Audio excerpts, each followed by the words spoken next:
Good morning if I'm on. I am looking up Sam Altman's. Yeah, I'm following him. Okay.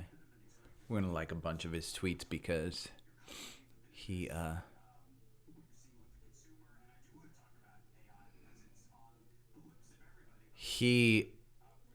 kind of has been pretty active the past couple of days. I'm just going to like a bunch of his tweets so that I see them in my feed.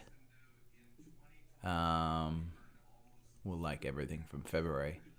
It's kind of a trick I learned that if you kind of goof with the algorithm, it'll help. I like that one already, February 12th. He's a pretty prolific tweeter. And if you don't follow him, you should. I need to go to my my YouTube. And we're going to watch this live. Hit the thumbs up button. Morning, James. I haven't seen you in a while. Live chat. How are you doing, man? I'm going to turn down. Roblox CEO is on CNBC right now. Let me make sure my Active Trader Pro is up. Boom. I'm going to go to the pre-market movers. James, this is where you should live.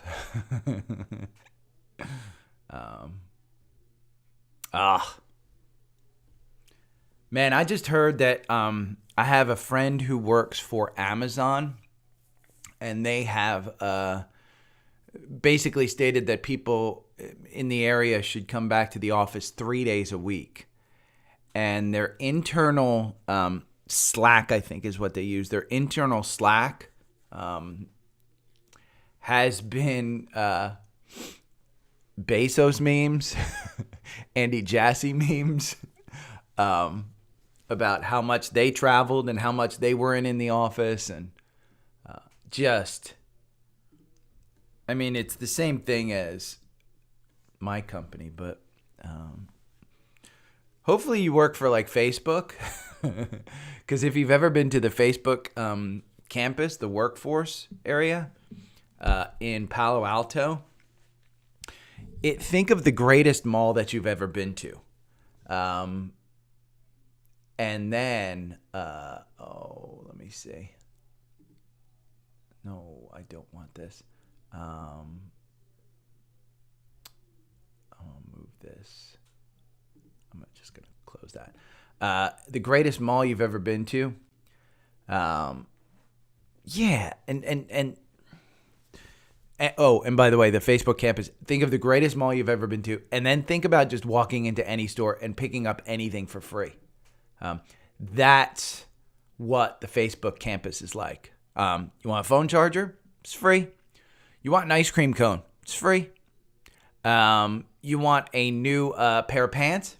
It's free. You want a haircut? It's free. You want to pick up a meal to go? It's free. Just amazing. And full disclosure, James, by the way. So when I worked for Earthlink, they moved their offices, and it added 20 minutes each way to my drive. And so they said, you have to be in the office. So I was the douche. I went into the office at about 10 o'clock to avoid traffic, and I would leave by 1. Yeah. There's a reason when I left, they were like, okay, you're good. Wow, this one's up 40%. Windtree Therapeutics, Terminal. Tesla, most active. Tesla's up here. Mullen, up a penny. Huh. This one's hanging around in this name. Let's see. Dow Jones, the most active. Intel, I continue to say that in a good market, this one will hit 30. Bad market, you're probably hitting 20. Cisco, I like anything under 50. That's just Apple. Just buy it anytime you want. Coke, under 60. You're at 59.92. Microsoft, I think you wait till the 230s, 2.3 level. I think that just got too much hype. Walt Disney, I think anything under 100, even though I bought at, I believe, 107 or so. Small lots. Walmart. God, they didn't announce disappointing earnings, but what happened with Walmart was interesting. On the call, so when the call started, they first, they were down about 1%. Call starts, they kind of go into details, blah, blah, blah. An analyst asks a question, and it was a very seemingly simple question, was, are you sandbagging this wasn't the exact question. It wasn't worded like this, but are you sandbagging your forward guidance? Walmart said, we're being conservative. So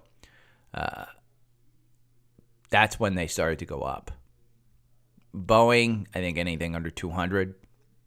Merck, I don't follow Merck very well, but Home Depot, anything under 300. I think you're hitting 320 again. I think I think Home Depot kind of put it out there that it's soft, but there's your look at that. S&P 500, let's look. Tesla, under 200. I think you might be going down towards that 158.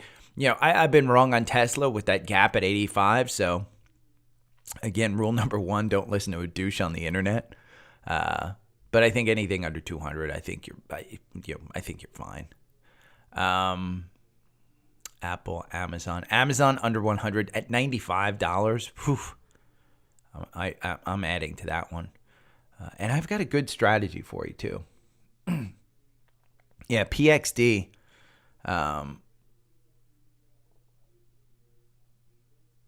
Let's see. Let me look. I have FANG up because this was interesting. I'll bring this up on the podcast. But 1 year ago, I was doing the podcast a year ago. And February 22nd, it was trading at 127.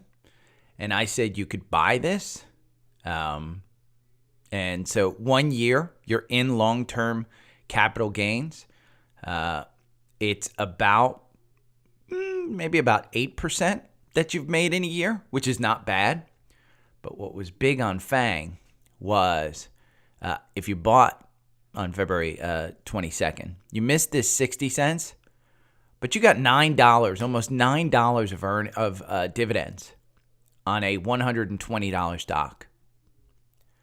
Big move. So if you want to listen to my old stuff, I love FinViz, man. FinViz is fantastic. FinViz is unbelievable. But I will warn you, I don't think FANG's dividends are staying this high. So they've been declared as special, but I think you're going to see them start to go back to the 50 and 60 cents. Just a guess, but let's look. PXD I love. PXD's got an 11% dividend yield. And I brought that one up. The problem that you have before earnings is you've just had this slide. And PXD does have, I think, I love PXD up here, 220. I really did. I loved it. I may buy some before earnings. You know what? I'll bring that one up. I love that one. Let's see. PXD earnings. I think they're tonight, too. Hold on. I got to help the dogs. Okay, there you go. There you go. There you are. Come on. Want to go under this one, too? Okay.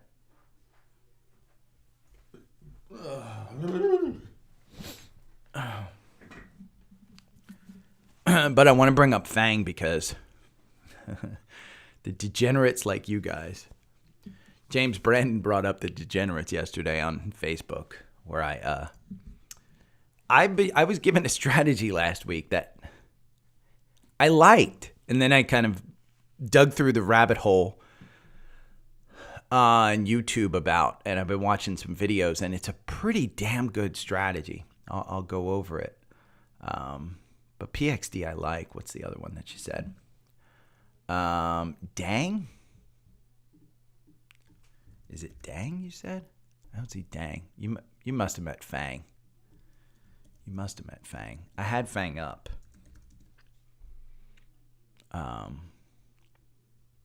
they did okay. I mean, FANG, look, 706, 707, 648, 529. You're seeing it kind of just scroll down. FANG did okay, but I last year I said, hey, they're going to pop on earnings, and they popped. Today you're up 0.32. Energy's just, again, I think energy's pointing towards the fact that we might be going into a dividend, a recession. CHRD, I mean, it's been the energy just taking a leg down. CHRD needs to, if they post $5, I think you're going to see it fall. Like the other energy players, I think you're going to see less of an earnings in this, and I think that 109 comes into play. If for some reason they post a $7 per share gain and they announce another great dividend, here, look, we'll put this CHRD. This is what you have to worry about with CHRD. You had the 7-1. So on 7-1, they announced huge dividend. Boom, the ex-dividend date continues to go up. You make a 23% gain. Just kind of flutters there. The next earnings, $7.20. And they pay a $1.25. And you see, people are okay with it, but they only paid $1.25. So after that, nobody expects a $15 dividend again. So you see it go down. Then what's the dividend going to be today? That's the biggest one. Pan W, man, Brian. Pan W is in our portfolio, the core portfolio. I personally own 5 figures worth of Pan W. It's getting up towards my average share price that I've gotten into. But hey, 10% gain, I'll take it. I wanted to be down here. I should have bought more down here. I continue to say when it gets under this 200, I wouldn't buy it today, but there's a gap here between 160 and 162, which I think you'll see in a bad market. So I think that's a good one. Carvana, I went over this one yesterday, James. Carvana, get out while you can. I just can't imagine that they announce something magical. This is, I mean, you want to talk about putting a bet and just going to Vegas? You're better off just putting a bet on this one. They've already got 70% short interest. So I can't imagine that this one turns out great after 122% gain on the algorithm. And you're trading around the 200-day. 200-day is going to continue to go south. Your 50-day looks like it's a golden cross, but in a company that's actually going bankrupt, you can see the last time there was a golden cross, it just continued down. There's no reason to think that this one's going to see a pop, but, I've been wrong before. Western Midstream. Yeah, the algorithm just got you out. There's an ascending triangle that you've broken down on. Their earnings haven't been met well. I mean, the last 2 earnings that I see. And again, just looking at the charts. J&J, I personally hold. I took it out of the core portfolio. What you have to worry about with J&J, it's been beaten down to 158, and that's a huge slide. Now, you're covering this gap here that showed up, back in March.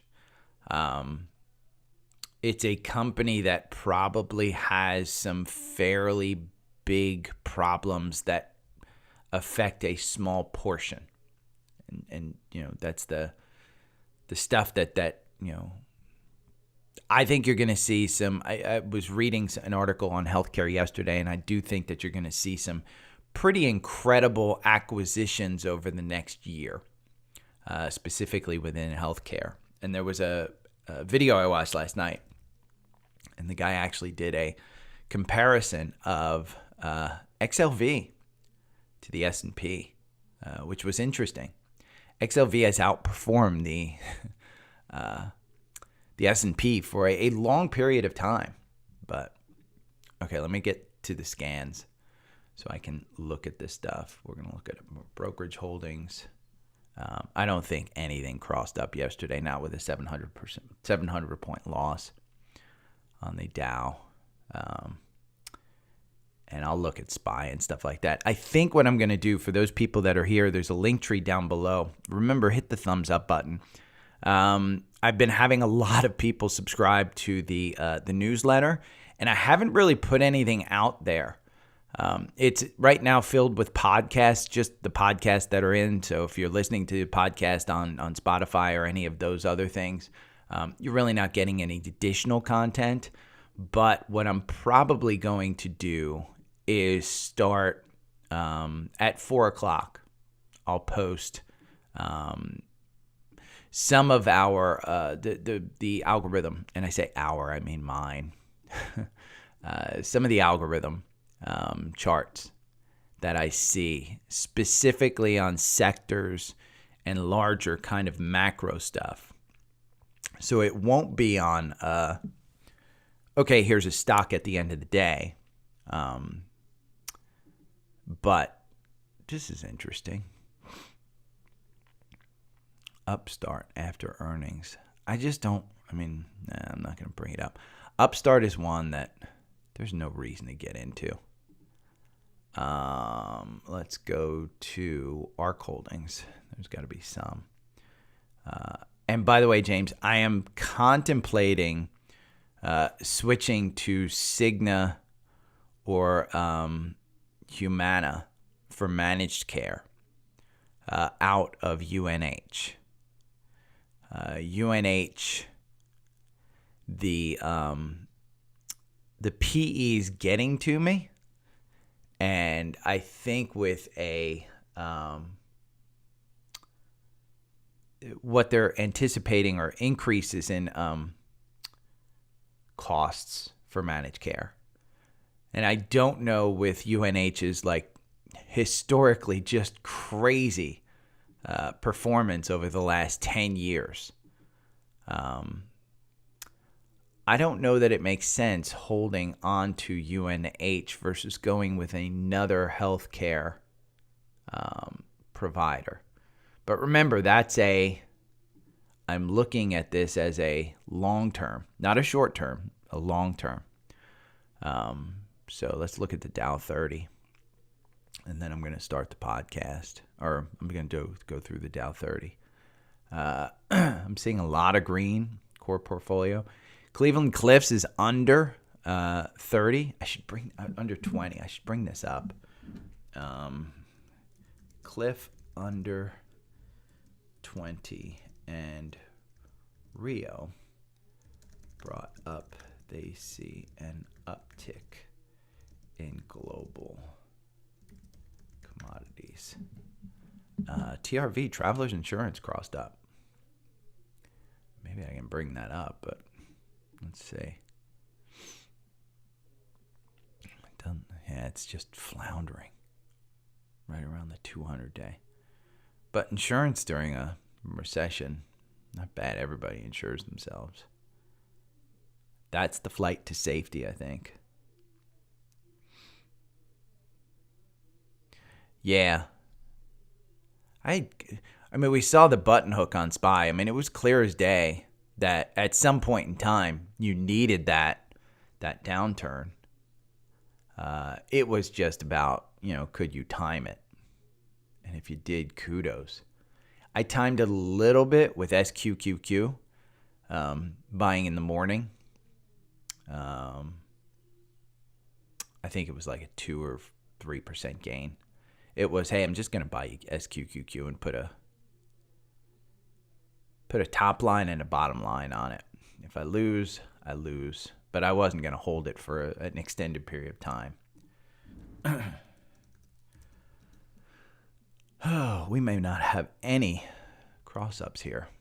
I do like PXD before earnings, though. I'll look at Hume. I'll put it down here. I may not include it in the podcast, but I'm going to put it in there. NASDAQ 100, nothing. Let's look at the S&P. S&P 100. And James, what I'd tell you is the heat map, not only the charts. Ooh, MDT crossed up after their earnings. Huh. That's interesting. Right off the histogram line.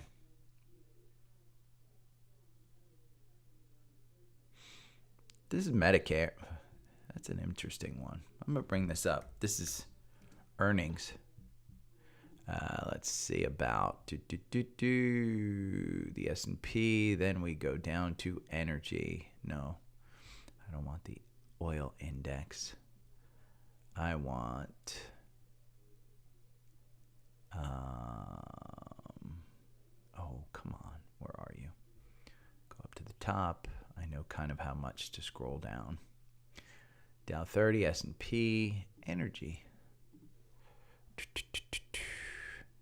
GLOP. Gas Log Partners. Look at that gap up on earnings. Hoofy. HLX. That's an ascending. Ooh, that's got even bigger. They made money. Hey, Emmett. Yeah, Shop is up. I haven't gone back in on Shop because I was waiting for. I do think Shopify. You covered this gap. You haven't. Well, you covered that gap on the way up. There's a couple of gaps down here in the 30 range. I would wait until you actually get closer to the 200-day. I don't think it's time to get back into Shop. You don't have any confirmation on that one. So I'd wait. Larry, hold on one second.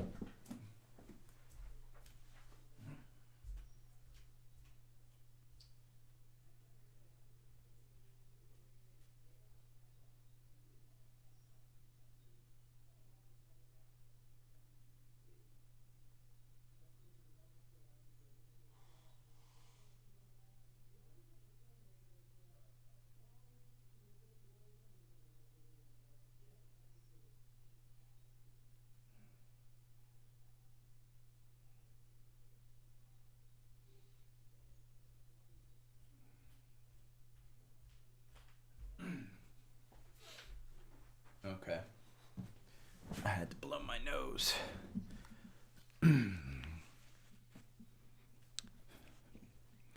UAN popped. I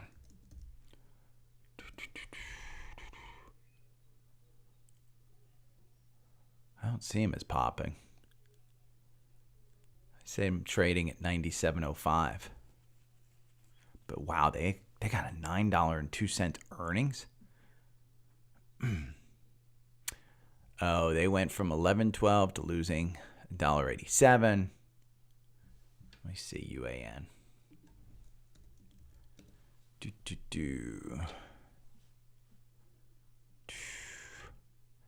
Downgrade $5 to $3. Wow, cash distribution of $10.50 per share.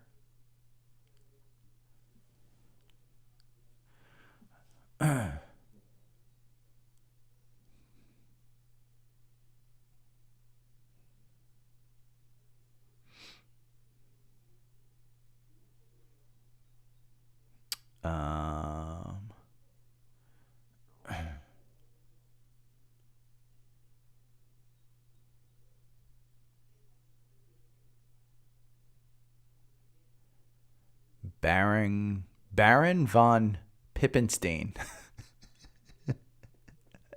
Thanks. UAN is amazing. No insiders. So no insider tradings. But when's their, let me see, cash distribution. This was yesterday. Let's see the date on this. Achieved a commoditized ammonium utilization rate of 96. Declared a fourth quarter 2022 cash distribution, $10.50 per common unit, bringing the cumulative cash for 2022 to $24.58 per common share. Cat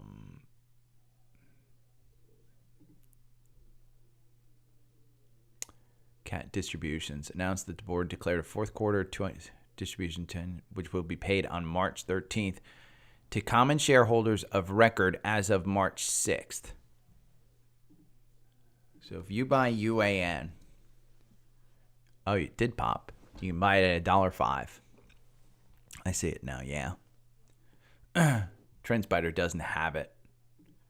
In the upper left, I have typical, I think because it's a,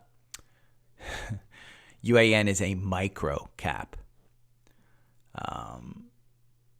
It's a 30% annual dividend if they keep up the $10.50. Let's see, UAN.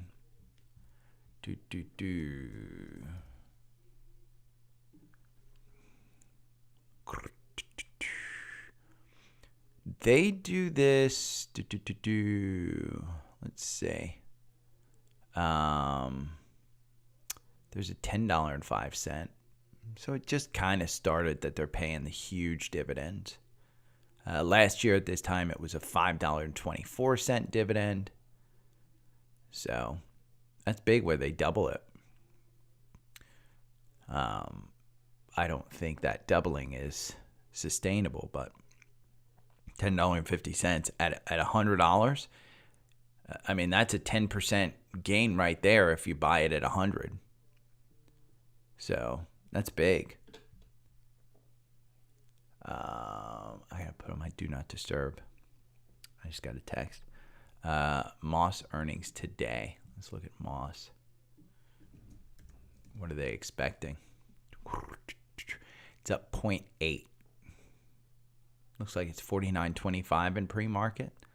Let's see if Moss, what their dividend history has been. Mosaic, the common stock. They haven't had as prolific an increase in dividends as UAN has. So, and I got to look at, let me see. TUP. Let's look at TUP. Is that Tupperware? It is Tupperware. Christian, man, if I knew that it had bottomed, I still say Boyle is at $2 when the decline is done, and I think it's trading at $4. But let me see. Let's look at Tupperware. Algorithm has you out. Let's see. Why is this stock chart so bad? PE is 10 for a package container company. Your PE is 10. They all have it at an average target price of $6.17. You're at $3. Boy, that's a tough sell for me to think that all of a sudden you're going to go up. If you do have good earnings, I mean, that $5.95, I think this gap hasn't been filled. I mean, it looks like most of these have been filled. This one up here has not been filled at 13. I don't think you're going there on earnings. This algorithm doesn't do very well for you. Let's look at the 65-minute algorithm to see maybe today. I doubt that you're in this on a 65-minute candle. Nah. See, you're out. This was interesting, though. 11% gain here from February 13th at 10:30 to February 17th at 9:30.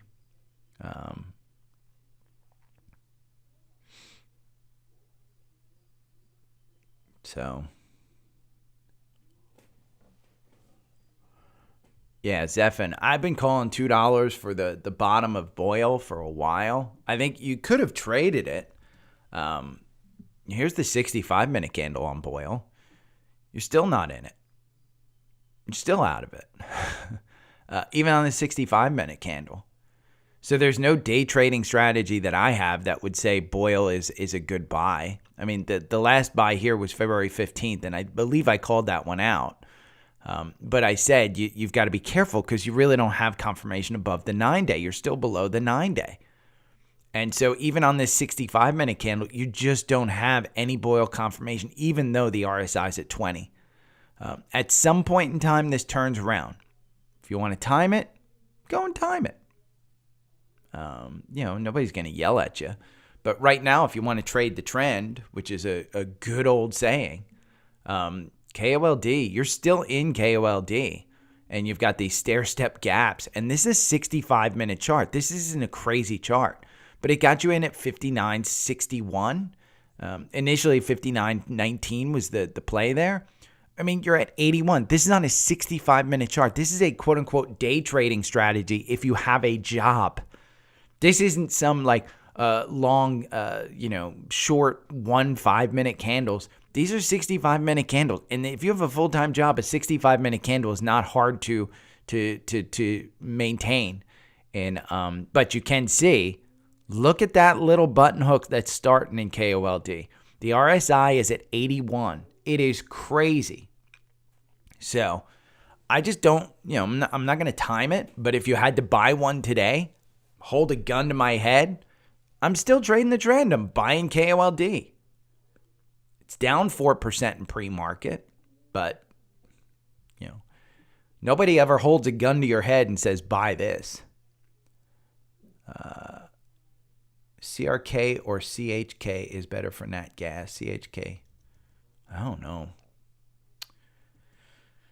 Chesapeake's a utility. This has just been getting killed because I think they have managerial problems. I think that's what I read last time when we talked about it. But their earnings, $4.22. You can see $5.06. CHK.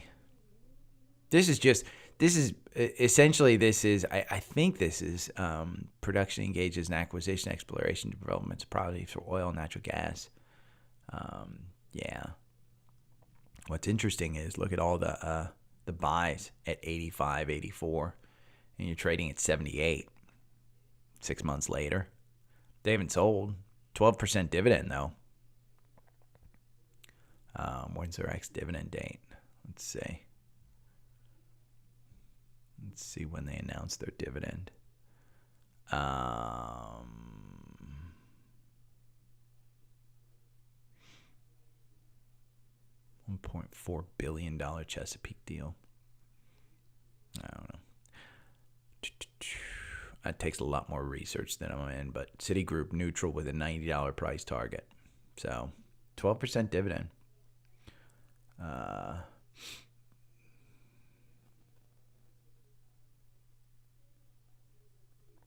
Morning, Justin. So, Justin, here's why I wouldn't dollar cost average on something like Boyle. It is a decaying asset. So you can dollar cost average all you want.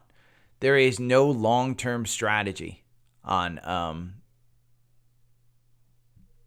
a decaying asset, because if we go just go to a daily, you can't win. I mean, it's just a decaying asset that actually has no value.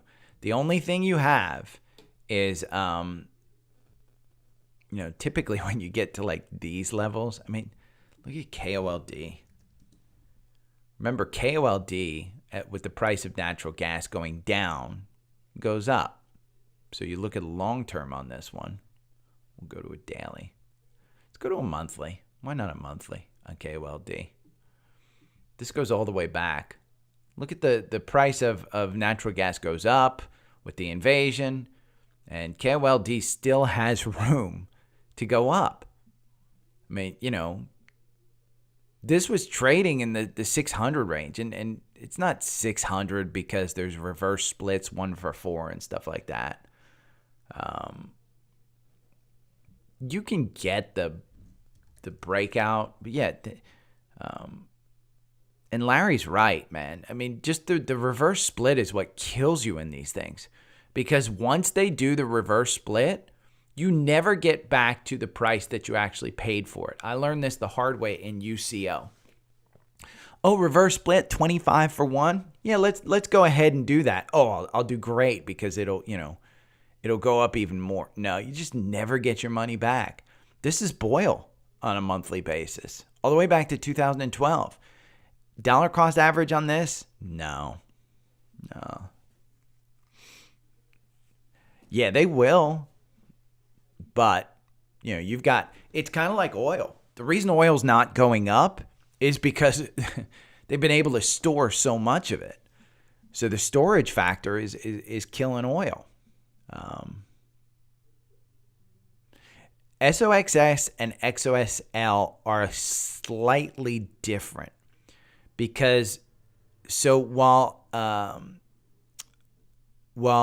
Boyle and KOLD, they do futures. So they don't actually invest anything in other than a commodity price. SOXL and XOSS are actually investing in the options. That's my understanding, is they're investing in the options of actual companies, not just futures. So, the warm winter.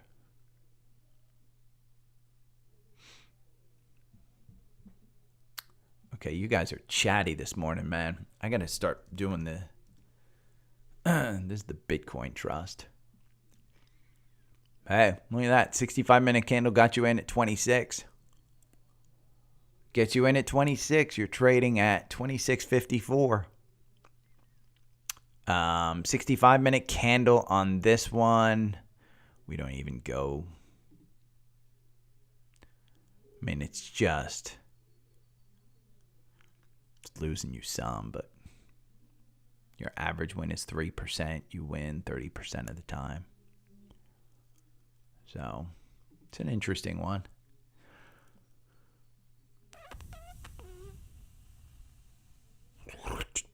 Man, you guys are active. And see, James, you're the target as to why I say FANG, you can make money trading this all day long. You can make a bunch of money trading this even on this 4-hour algorithm that we have. Yeah, send me the message. By the way, if you guys haven't seen it, I put up a ton of different strategies in the Facebook group last night, and I'll talk about a couple of them. But I was on a strategy kick on YouTube. I went down a rabbit hole last night. But James, here, you're the target that I want to tell you how to use this podcast. February 22nd, last year. Again, you're trading at 127 on FANG. Okay? You basically have made it just about a 5-6% gain in 1 year. If you're in a brokerage account, this changes from all of your trades within here would be at the highest income rate that you pay. So say, for instance, you get to the 25% income. You're paying 25% on this. Hold it for a year, you're down to 15%. And here's the killer. You collected let's see. Yeah, about $9. $9 in dividends. So, see you, Justin. Message me later about that, though. I'm always good I'd love to share strategies. Because that's what it's all about. I mean, back testing a strategy, you could, pick all the stocks you want, but you got to have a strategy. Everybody's strategy is different, and I will not denounce anybody's strategy. But buying and holding, kind of praying and timing. Just buying Boyle and saying, well, it's got to go back up. That's not a strategy. Can't be a strategy. The ultimate strategy removes emotion and trades on that bot, but I still don't trust bots. I haven't come up with a strategy that I say, okay, absolutely 100%. That's a strategy I trust a bot with. So, okay, let's start out on SPY. I'm going to start out on SPY. I'm going to start this podcast.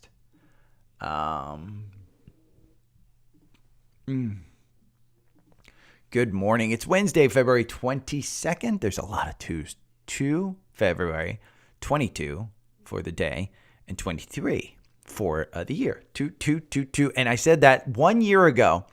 I listened to a portion of my podcast. I'm going to try and keep this to a half hour, but I got a ton to talk about.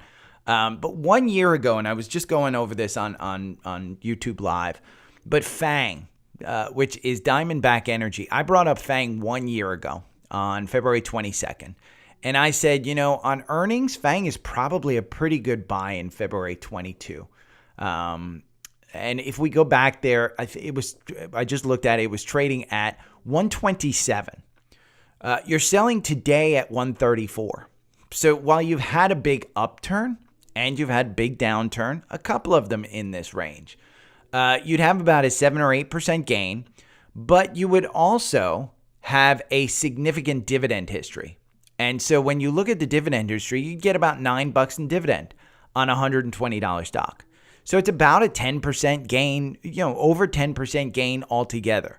Now, what I want to point out by going back 1 year and looking at that is not only have you missed out on some of the big ups and downs, but what you have to factor in is your income tax. And it's the highest because we're a marginal taxed state. Now, this doesn't go for some of our international listeners. I know we've got New Zealand. I know we've got Sweden. I know we've got Switzerland. I know we've got a couple in Japan and Vietnam and even Australia. But here in the U.S., we are a marginal tax rate. So essentially, say you get to the 22 to 25% tax rate in your marginal. Well, because this is stock trading, you're going to pay the highest marginal rate because it's short term. If you waited that year, you'd get 10%. You say your gain's 10%. You'd only pay 15% on that gain. Now, your dividends would be taxed at your marginal tax rate, but they're taxed a little bit differently. So my goal of this podcast is to show you don't have to trade in these things.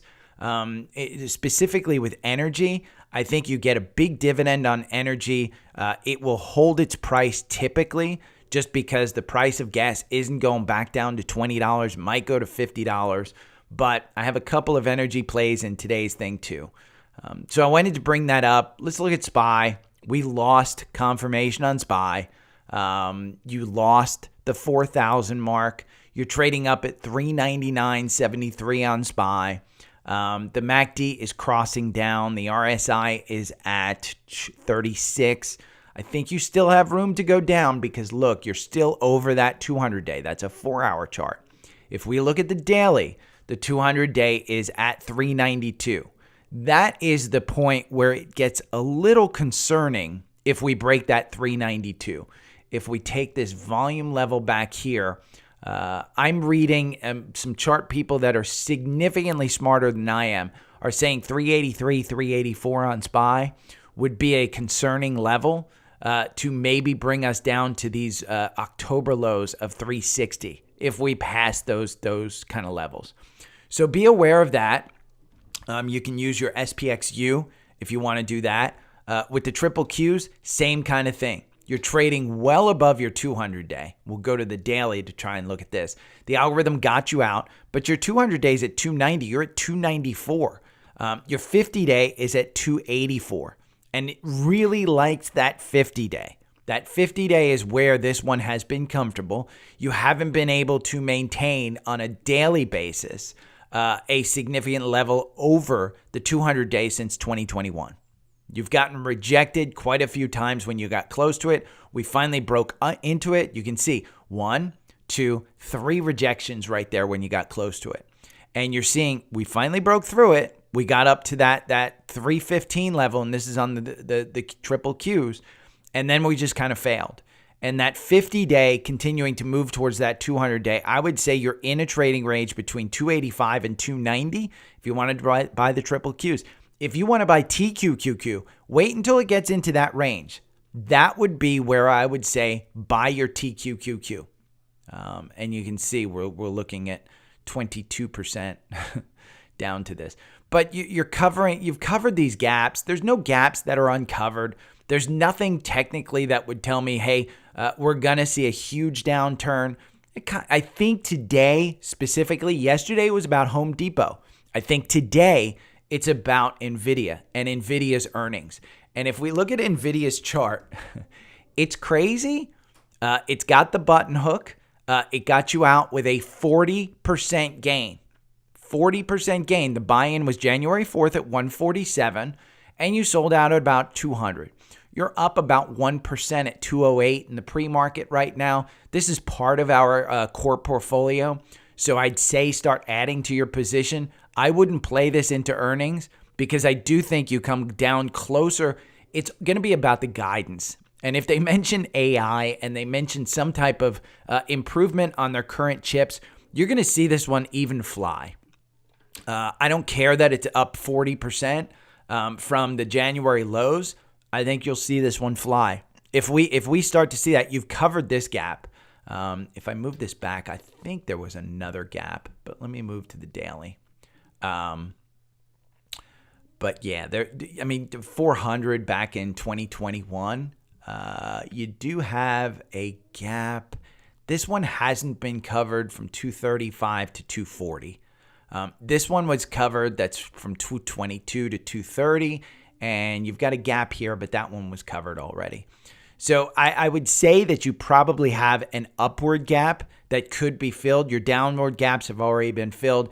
I just think that this 200-day is going to be too strong, and it's probably going to be down towards 180. But the guidance for the market is going to be NVIDIA today. That's going to be what it is. There are 3 consumer stocks that are reporting today that are fairly important based on Home Depot's guidance yesterday.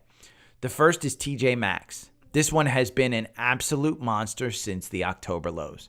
The October low got you in at 63. You're at 80. You're out of it right now, but they reported an early morning 89 cents per share.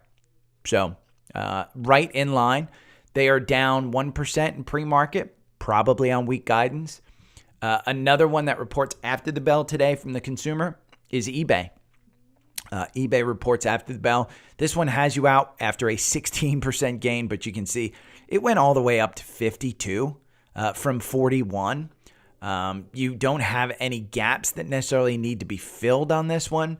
You've got the 200-day trading at 43. This one is expensive. The PE, this is one of those high flyers. They're not making money. Their forward PE is 11.30. They have a 1.84% dividend. Year to date, they're up 15%. You're right in the middle of your range between 35 and 60.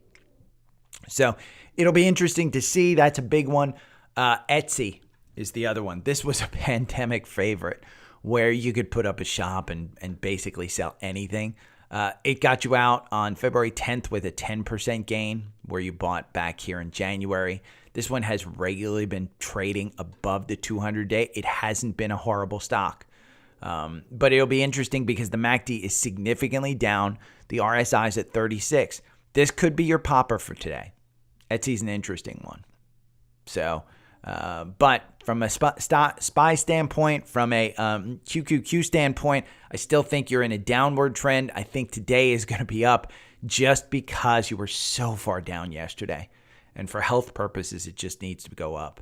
I'm seeing some chatter about tankers, and rig is one that we talked about that myself and Farmer Jim like. And he said, wait for a pullback. That was the right guidance. We saw their earnings. They lost 49 cents per share. The MACD is just tanking down. The RSI is at 41. This one is down 6% in pre-market. It is down to $6.37. My guess is that you get down to the $4 again on this one.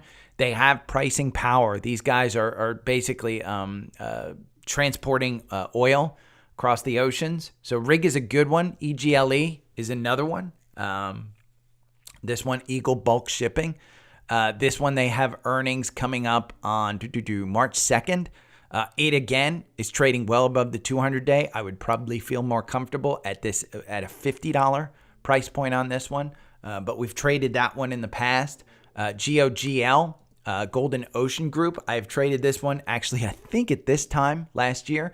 You're just getting out of a 10% gain. This one is up 1% in pre-market to $9.84. Their ex-dividend date is February 27th. Let's see what their dividend was, because last year their dividend was like a $10 dividend, 8.291%. You can read about their earnings, all of that stuff on FinViz. September 26th was the last coverage from Jefferies. They downgraded them from a $14 to a $10 price target. We don't have any insider transactions, so you can read up about this. The 52-week range is between $7 and $16. Year to date, you're up 12%. But you can get a nice dividend here coming out on February 27th. Zim is one that I think people said stay away from, to be honest. The algorithm has you in it at 1835. It's trading at 2197 right now. Their earnings are coming up March 10th. It's kind of just hovering around that 200-day. The 50-day is moving up on this one. I wouldn't touch it until we have a little bit more clarity, but you can do your research on FinViz on this one. We've traded this one too. And the other one, SBLK, this is one you just basically buy and hold for the dividend. They announced their earnings. It got you out with a 7% gain from $20 all the way up to $22. It is trading at $22.20. Their dividend is coming up February 27th, and SBLK, I think it's got like a 12% dividend, 21.79. So read up about their dividend, quarterly dividend of 60 cents per share. So you'll get 60 cents on a $22 stock. Not a horrible return. Again, for just holding, if you want to hold it just for a couple of days, you can do that. But again, you're kind of taking the chance. Remember, it's taken out of the stock, so you have to sell the stock for a gain of more than what the dividend is. So just remember that. DocuSign yesterday got absolutely killed.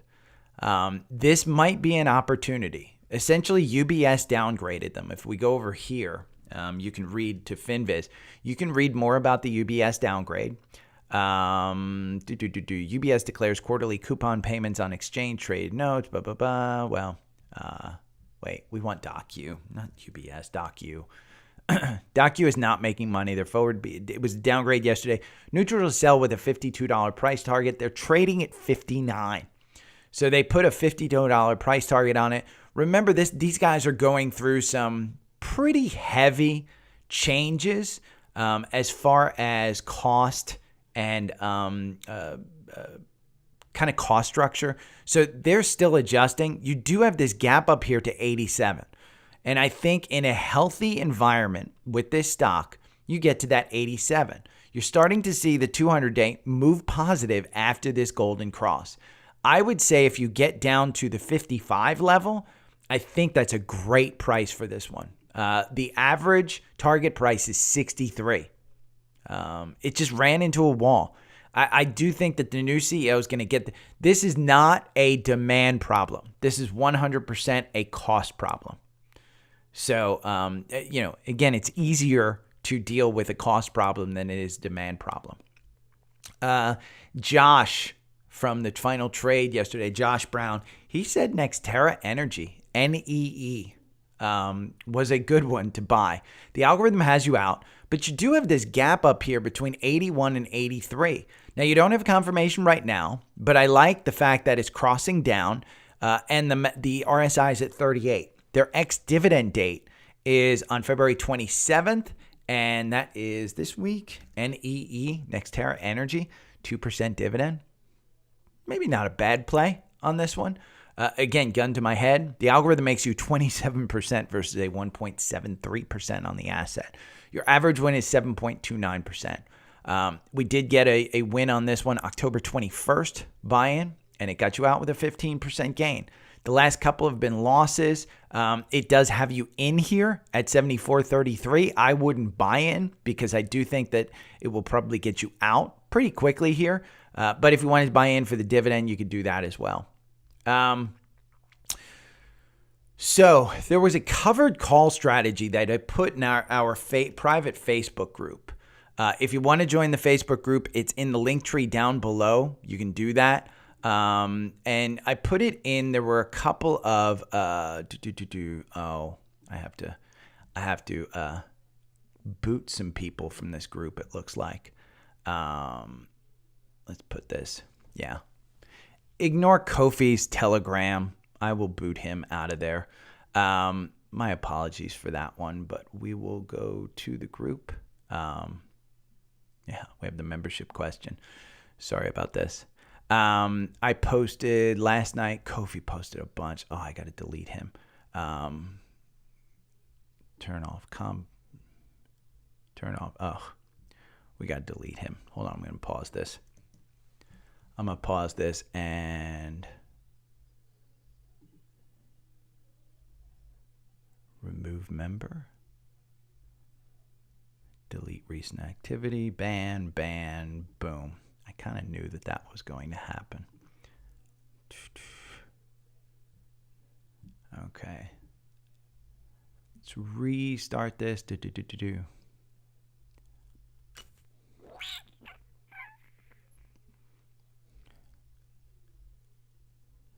Bum bum. Why is it not?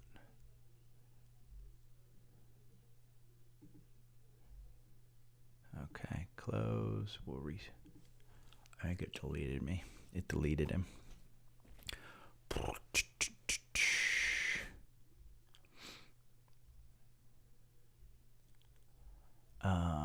That's a great one. I just love that photo. Yeah. Okay, there we go. Okay, I'm back. I deleted Kofi from the private Facebook group.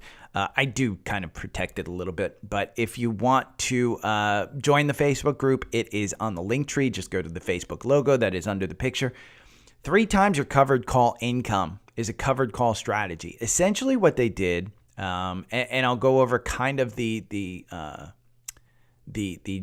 justification of it. They bought Exxon, and they basically bought some out-of-date calls, and they said, okay, if the stock is above this price, then we will have to sell the stock. And they did this over 2 years, I think, or 1 year or 6 months. They basically tripled their actual income based on just the premiums on the covered call. If you want, go and watch that video. It is an interesting one to go and watch. Another one that I posted was this MACD strategy on TradingView. And then I posted this older investor. There were 5 ETFs that they posted. So if you want, go and look at those things. But I wanted to bring up a good covered, essentially, strategy for this kind of market where you're seeing. And it was a strategy that was brought up to me last week, and it's an interesting one. So for Google, for instance, say you want to buy Google at, 75, but it's trading at 91 right now. You could buy a put that is outdated to March, to April, to even to June, and say, let's buy a put for 75. The worst case scenario is that you're forced to buy Google at 75, which you probably don't mind. In the meantime, you're collecting the premium for that. It's a strategies play. I don't have history with options on the strategies. So if other people do, it's a strategy that was presented to me. It makes sense. I may try it with a company like Google, with a company like Amazon, with a company like Apple. I will tell you, do not use margin to do this. It was brought up to me, I think, by Brandon yesterday. It makes sense for people like me who have capital on the sidelines, who say, you know what? Maybe that capital I could bring in some, I want to allocate $10,000 to Google. Well, I'm just going to buy a ton of puts that are long dated, that are out there. I don't necessarily want to buy the stock right now because I think that we're in a downward trending market and it's downward. You could have bought it here at 100 and said, hey, I'm going to buy this at 86, dated towards March. We might get to that 86 in March. And you may be forced to buy the stock. But you know what? You don't mind it. And in the meantime, you're collecting the premium on that one. So it's an interesting strategy. I figured I'd bring it up. I will let you know in the private Facebook group, on Twitter, on Instagram, if I decide to do this. But I thought it was an interesting strategy, along with going over the covered call strategy yesterday with Exxon. But I wanted to bring that up because I thought it was important. One that beat yesterday, Toll Brothers. And this is one that they said yesterday it is up 3% in pre-market to 57.60. It closed at looks like about 55. You're going to have a gap here.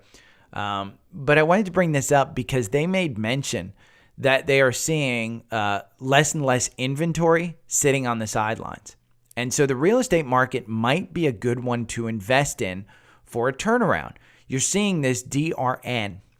It got us out on February 10th with a 20% gain. This is a triple levered bull real estate. Now, DRV is the opposite. DRV, it got us in at $40.20. Here on February 3rd, you're at $45.45. You've made 10% already. You still have room to go to cover this gap up here. It's kind of semi-covered, but 49. But with Toll Brothers reporting pretty strong earnings, they gave great guidance, and they said demand is just higher than normal. So thought that was interesting. Myself and the weekly stock picks, we were talking yesterday, weekly stock, which is Boeing. We were talking yesterday. Just healthcare seems like a good place right now to hang out on. I was looking at UNH. UNH is kind of finding this range between 480 and 500. It's not really breaking out. It's gone from 485 here, which is where my purchase price is. That's about my average purchase price. Every time it dips below that, I kind of add more. I maintain that 500 is your kind of level here. The 200-day is moving negative. The 50-day has started to flatten out. The 50-day was moving absolutely negative. With the most recent move in the stock market, I think your healthcare is going to come back. So UNH is one. Eli Lilly is one that's been beaten down of recent. You can see that death cross right there of the 50-day moving under the 200. You still don't have confirmation on this one. I wouldn't get into this one. I think you've got this gap down here between 313 and 316. When they announced earnings way back here, and it was a great earnings quarter, $1.98 per share, and then you saw the dividend taken out. But I continued to say I just think it's run up too much. I think this gap gets covered, but I think this is one that you absolutely could get into if you wanted to healthcare play. Now, there was also a YouTube video that I watched last night that did a comparison of XLV, which is interesting. This is your healthcare sector spider. You're out of it right now. The last few have been downward. You're about to get the death cross. Doesn't mean a lot. It just means that it's a buying opportunity for me because healthcare is one. If we go into a recession, you're going to see this one pick back up because people will be running for safety and healthcare is safety. So XLV is one. If you do a comparison, if we go to CNBC, and I'll do this afterwards, but if we go to CNBC.com or any of those websites where you can compare, do a 5, 10, 20-year comparison, XLV versus the S&P, the SPY. Just do it. You'll see it's an interesting chart where XLV actually outperforms SPY significantly over a 20-year period, and that's in a bull market. So, some other healthcare plays, Merck. Merck is just a little too expensive for my taste. I'd like it, when it pulled down here towards the 102 and it got us in at 104, got us right out, but it got you right back in at 105. I do think that you're probably seeing the 111s in this one. At some point in time, you're at 109 right now. It's just a little too expensive. Cigna is another managed healthcare company, and I was saying that Cigna, CI is the symbol. Cigna, they have better control of their costs than United Healthcare, and I might move to that one. Again, it's been beaten down. Their earnings have already come in. March 7th is their ex-dividend date. You can look at that on FinViz. And the other one is Humana. And I think James brought up Humana. I haven't looked at this one, but they do have this gap down here at 459. They're trading at 504. But again, if we're going into a recession, healthcare is where people are going to go. So I think you've got UNH, Lilly, you've got Merck, you've got Cigna, and you've got Humana. I wanted to bring up two, UVIXY, which has started to move. The VIX right now is at 22.89, so almost 23. You saw a big move, and we had a cross up yesterday in UVIXY, $5.24. We brought it up yesterday that this one crossed up. You're at $5.65. In pre-market, you're trading at $5.65.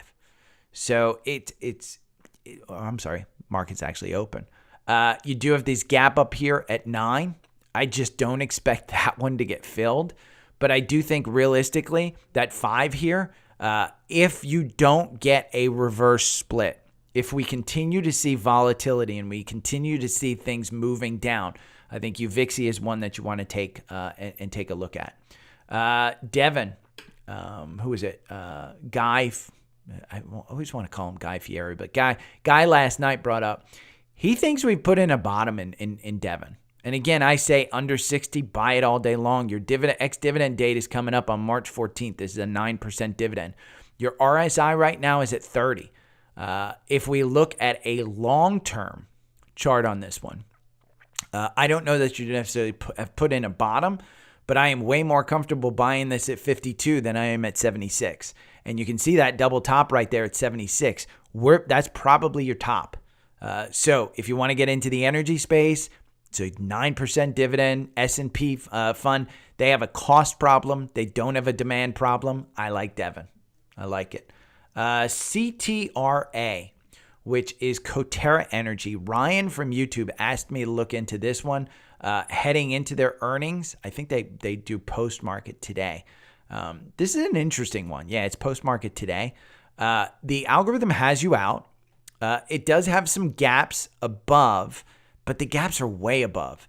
I don't know CTRA. Let me look at FinViz for this one, CTRA, because FinViz is going to tell me.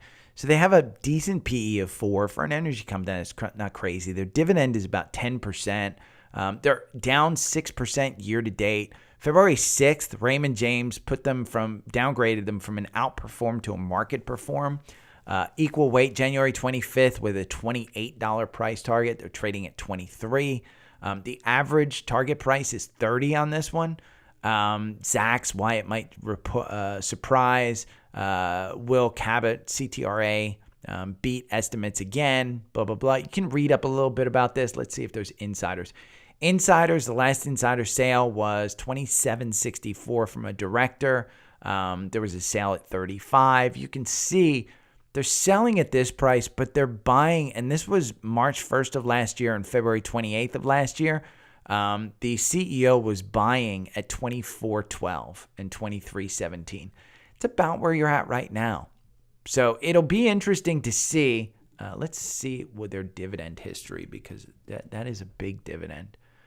Coterra. Their last dividend was 53 cents, which is pretty good. And they have some pretty extensive dividends, it looks like. So for $23 stock, I don't know that it's crazy to think about, hey, energy has moved down. This particular one may have some problems that I don't know about. From a chart perspective, the algorithm has you out. If you were day trading this prior to earnings, we'll run the 65-minute algorithm on this one. I still don't think that it has you in, but let's give it a shot. Let's give it the old heave-ho on this one. Yeah, you're out. You're starting to put in a button hook. Your RSI is down at 30 on this one. Your MACD might cross up today within the next couple of candles. Might be worth an opportunity. This one over 7,000 candles loses you 37% on the algorithm, though, on this 65-minute algorithm. Let's look at 1,000 candles for this one, see if it performs any better. Nah, this strategy is just not a good strategy. Your average win is only 1.82%. Just seems like it trades in a tight range, but it is significantly down off its 200-day. 23.25 is where it's trading at. Its 200 days at 24.71. So, Ryan, I don't know that it's worth the gamble, but if you know some insider stuff on this one, I would say, yeah, go at it. I think there's another earnings one that I think might pop, but again, it's a kind of a risky play because the algorithm has you out on this one. No algorithm has you in, but the MACD on the 65-minute is about to cross up. Now, this one, it's PXD. And this one is one that I absolutely love because the dividends, 11, 12%. The MACD is crossing up on the 65-minute algorithm. There is a gap here between 214 and 216 that probably needs to be filled on the way back up if they have a good earnings report. Now, that's what's been hurting energy companies is they've been a little bit kind of hesitant to say, hey, we're blowing things out of the water. We're going to make a ton of money because they just don't want to, poke the bear. But PXD is one that I think on earnings today you could look at. There were 5, again, on the Facebook group, 5 dividends that old people should get into. That video is great. The symbols are SCHD, which had a loss last year of 3.52%, but with the dividend, it was about even. VOO had a 1.64% yield. It beat the SPY, it met the SPY last year, so it was, same S&P, it just tracks the S&P. VYM, which is the high dividend yield for Vanguard, 3% yield, 2022. It was actually up 1% versus the S&P, which was down. DIVO, which is a covered call ETF, yields monthly 4.77%. In 2022, it was actually up 2.28 versus the S&P, which was down. And JEPI, which is another JP Morgan ETF, which yields 11.57%. It's paid monthly. It was down 9.37% in 2022, but you got that 11.57% dividend yield for the entire year. So, interesting one. There are 17 stocks that the Dominator, I think is his thing. I retweeted it. Let me look at my profile. It is 17 stocks that are, and did I just like it? I didn't retweet. I just liked it. So let me go my likes. And I've got to go to a bunch because I just liked a bunch of Sam Altman just to try and get him in my algorithm. Charlie, Reuters. Let's just go to the Dominator. Chu. Let's see. Dominic Chu. There it is. And I pulled this directly from him. But 17 stocks within the S&P 500 that are trading 25% above their 200-day SMA. That is crazy. And these stocks are Win. We can look at Win on the algorithm here. Let's go back to TrendSpider. I gotta pause it. TrendSpider just doesn't like working sometimes. They want me to move to Chrome. I refuse to move to Chrome. PXD, I do like PXD. I may buy that one before earnings because I don't mind holding on to that one. That's an exact replica of, do I mind that it goes to 200? No. By the way, Cleveland Cliffs up over 20 again. So let's go look at Win. WYNN is the symbol. I can't type. WYNN is the symbol. Again, it's 25% above its 200-day. What makes you think it's not coming back down to that 200-day? Royal Caribbean, RCL, the famous one for just having a ton of debt. Royal Caribbean, its 200-day is at 56 on the 4-hour. You're trading at 72. United Rentals, Steel Dynamics, Las Vegas Sands, Netflix, which I've been wanting to get into. And I haven't been able to because I just think that it's too high above its 200-day. The 200-day is at $300. You can see that MACD has been sliding. That stock price has not followed. It just got you out with a 20% gain. I love this stock. I love the company. I really like the product that they're putting out there. Boeing, which is the weekly stock this week, that is one that is well above its 200-day. The 50-day, it's just hanging on to that 50-day, but this is one that's just a little bit over. And you can look at these and say, okay, and I'll post them. I like them, but just go and look at Dominic's Choose one. It's interesting to look from. We went over a FANG that was a year ago. One that is in our core portfolio that announced earnings today or yesterday was PanW. This one was up about 20%. It's only up about 11% now. It's at 186.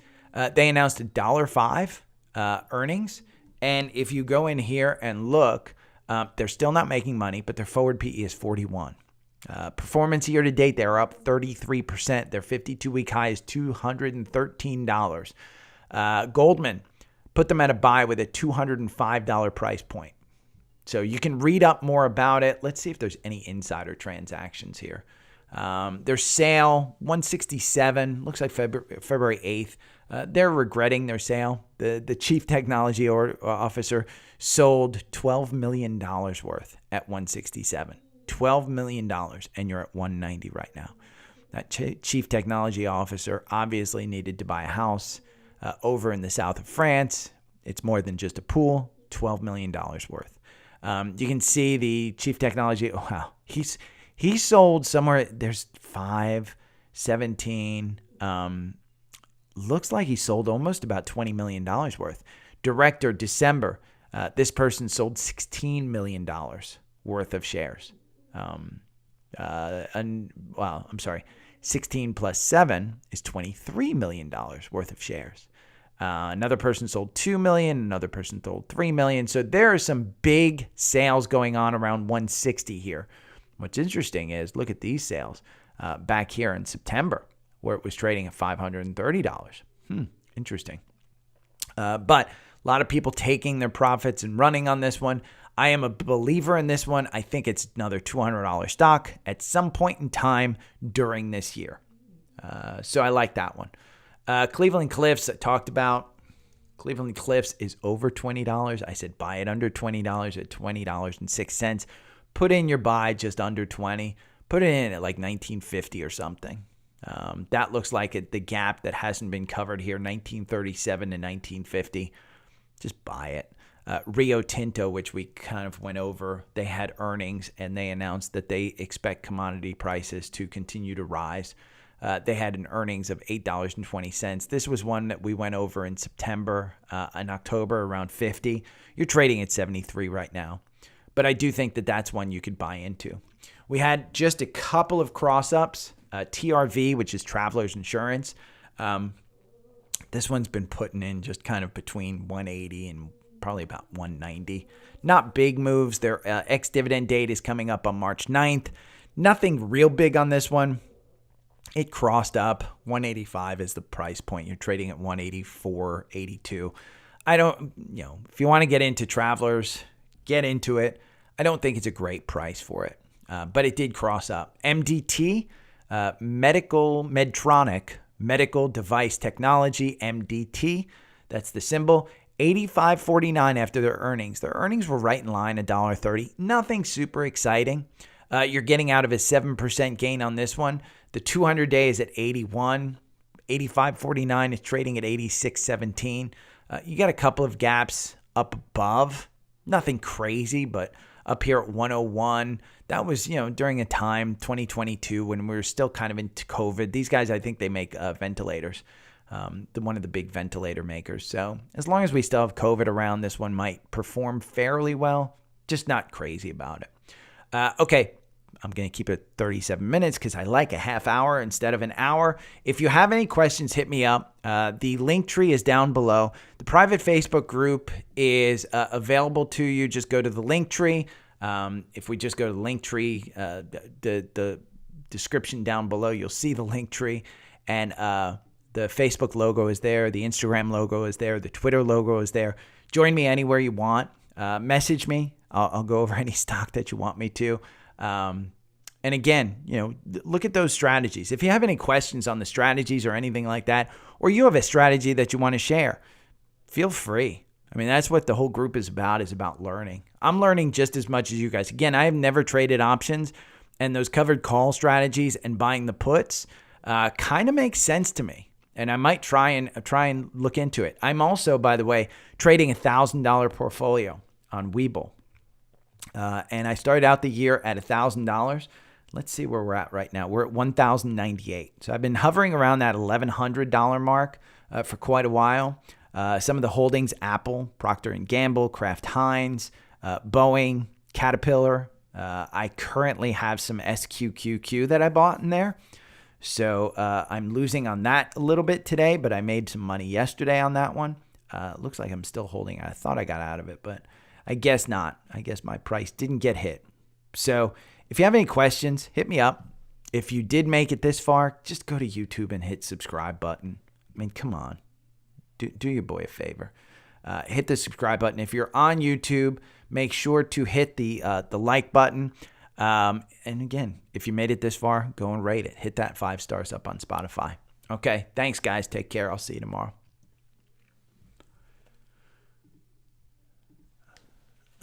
Okay, let me go look at your comments. Bum, bum, bum, bum. By the way, I was listening to the quality of my voice. If you guys know Howard Stern,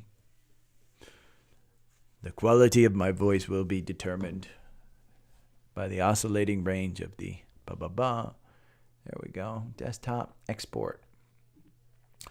Let's see. I'll message you. Happy trading. I'm going to add to my shorts today, especially SQQ. I think talked enough about Boyle the last 2 weeks. Brian, are you sick about hearing Boyle?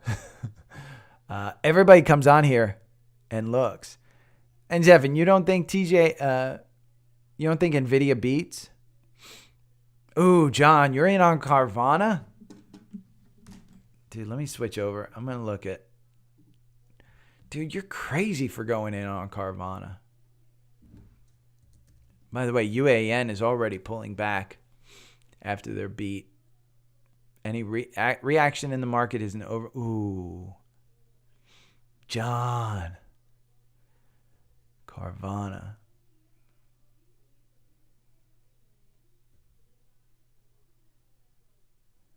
I hope you got out after it lost its confirmation. If you got in here at 1020 and you sold up here at 1080, not a bad move. 5% or so. But, ooh, that hurts. Boyle.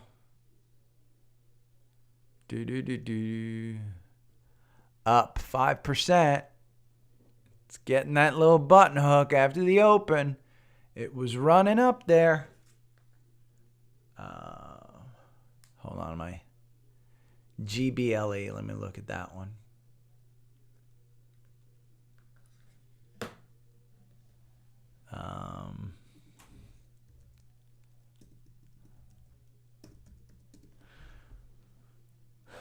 GLBE. Global something? I don't even know what this one is. Global Online Limited. Gaming company? They're up 10%. TJX is interesting because that was going to be the, I thought they were aftermarket. I wrote them down as aftermarket, but they were pre-market. It's down 1.2%.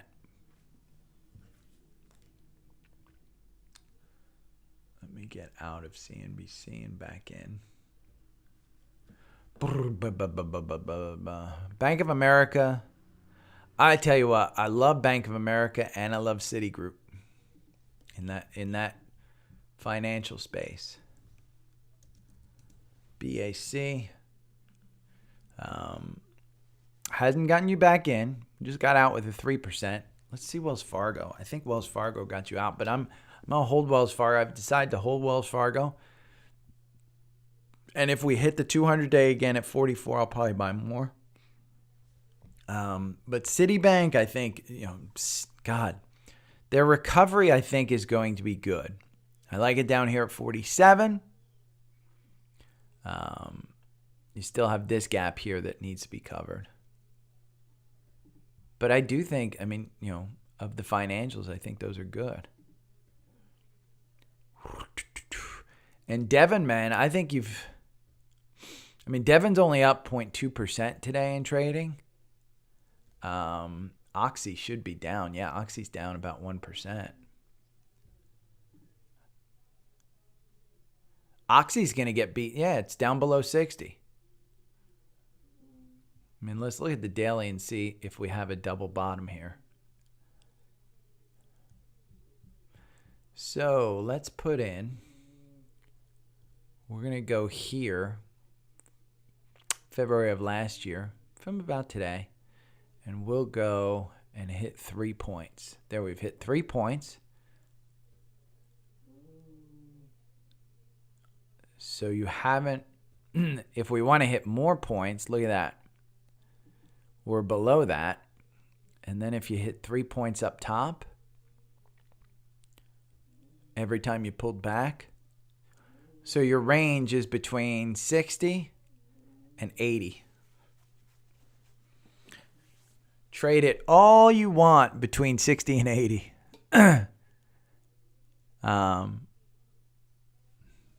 I think this was where Buffett started buying back in. But let's see. BRK.B. We're going to look at Berkshire B because we don't want to buy the A's. I don't think they let you trade the A's. I think there's some restrictions on A's. But B's you can trade. You got a gap between 290 and 294. This algorithm, by the way, this is the 4-hour algorithm that I have. 1,000 candles, you make 25% on this versus 21% buy and hold. And again, it's just a preference. If you're buying Berkshire, I wouldn't suggest trading it. I would say buy it. But Berkshire on the 65-minute, you can see the dip. You're in it. You're out. You're out. It's going to get you back in once it trades above the 8-day.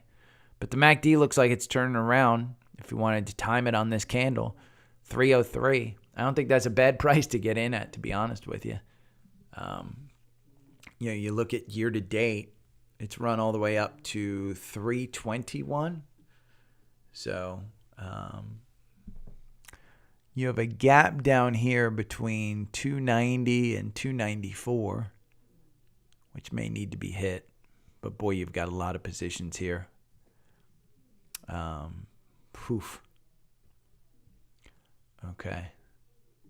Let me move you back over to Active Trader Pro. Let's see Citigroup.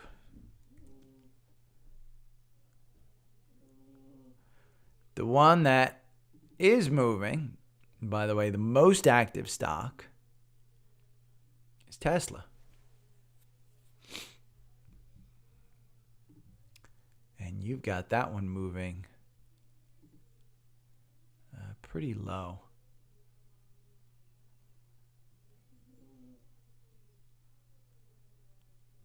I don't trust that one.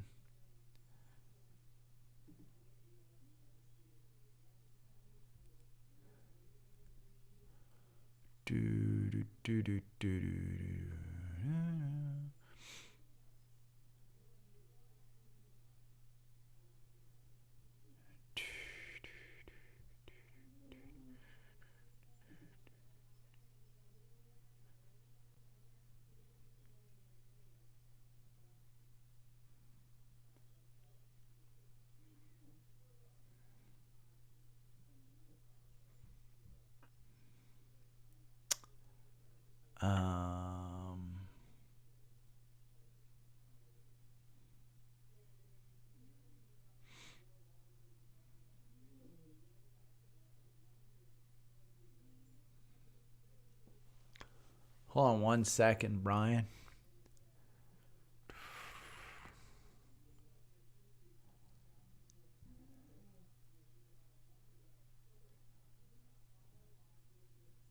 Huh.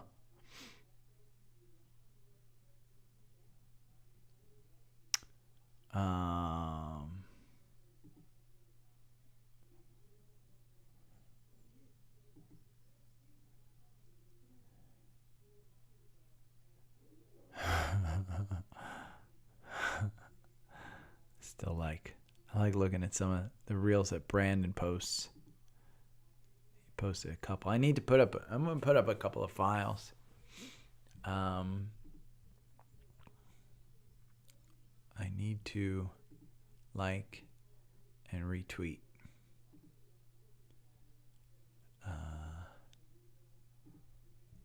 And we'll post this in here. Discussion.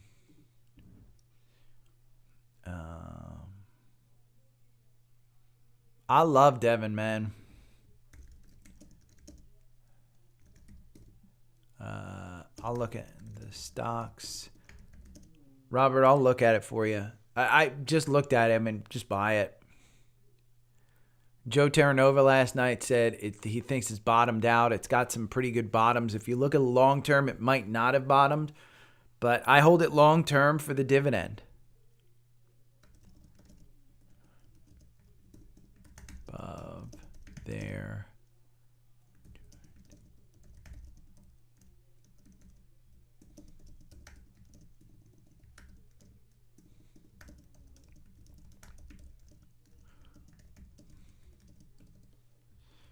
Boom, boom, boom, boom.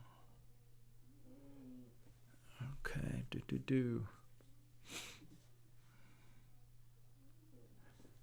Let me go over to Anchor. I got to post the podcast. Robert, I'll look at Devin. I mean, here's Devin. Think it's on the move up today. It doesn't have confirmation right now. I mean, you can see it's below that. The 9 days moving down, the 21 days moving down. The Bollinger Bands are syncing up. It's trading just below the Bollinger Bands at 53.40. It's moving down.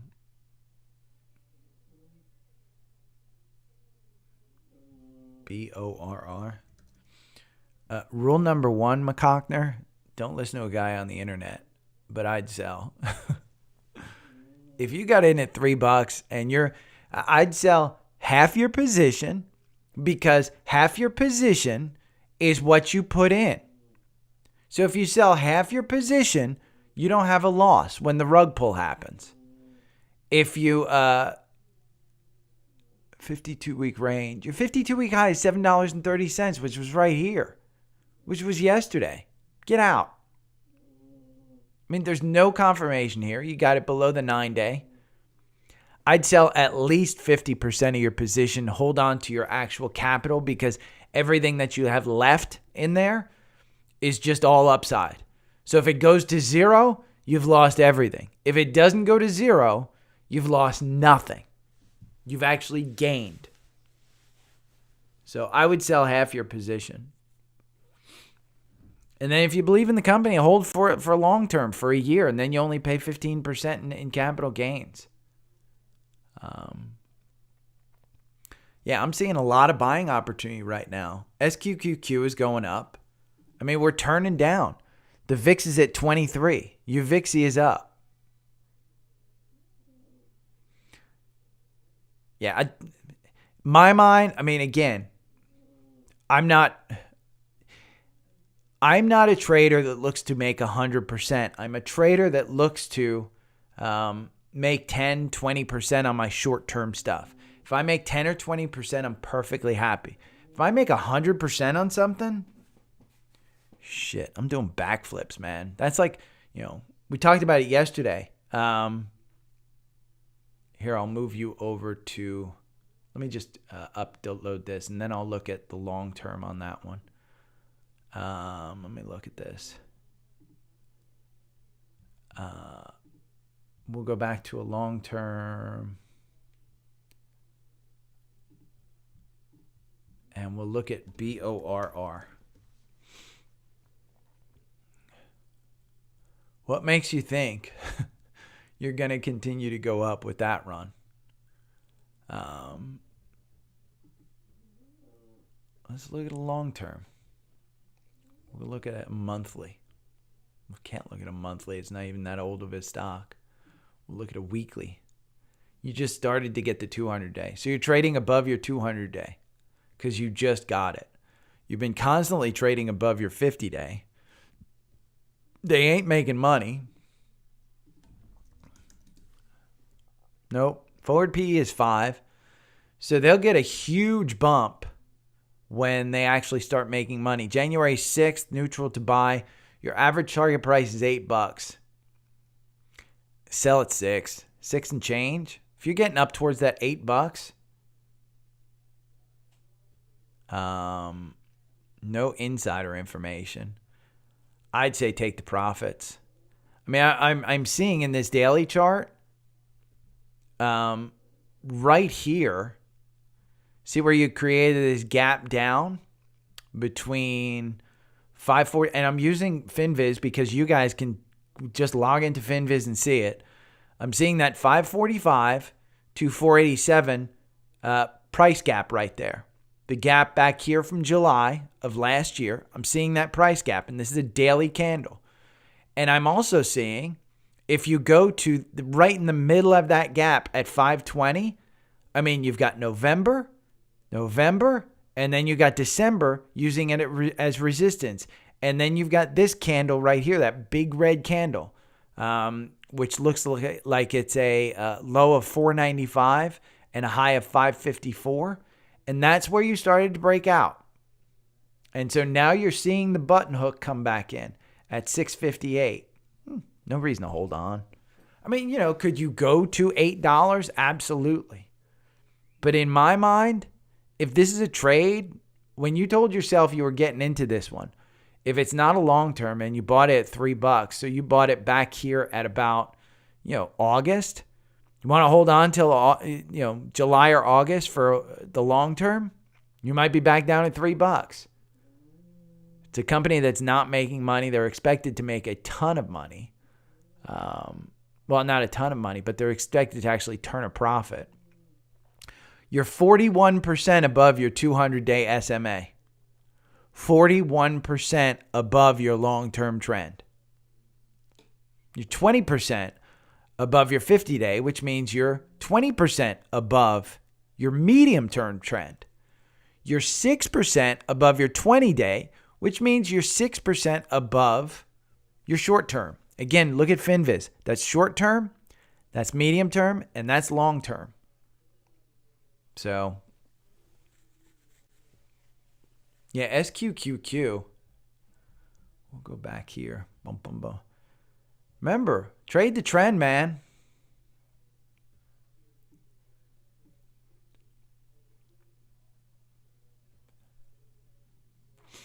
It's only up 1%, but it's outside the Bollinger Band. Did you just start this candle? It's 10:17, so you're 2 minutes into this candle. But the Bollinger Bands are wide open. Your moving averages are all moving up. Your VWAP is at 38.64. You're trading at 39.40.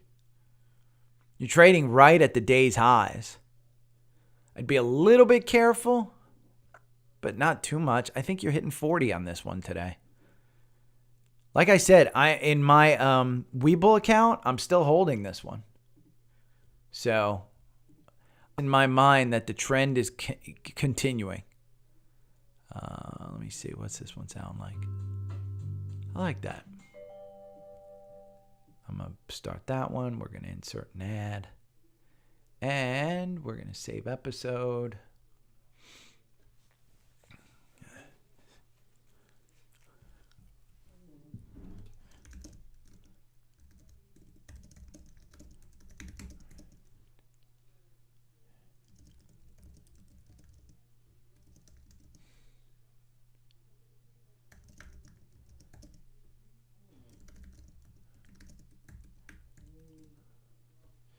Let me go over to Anchor.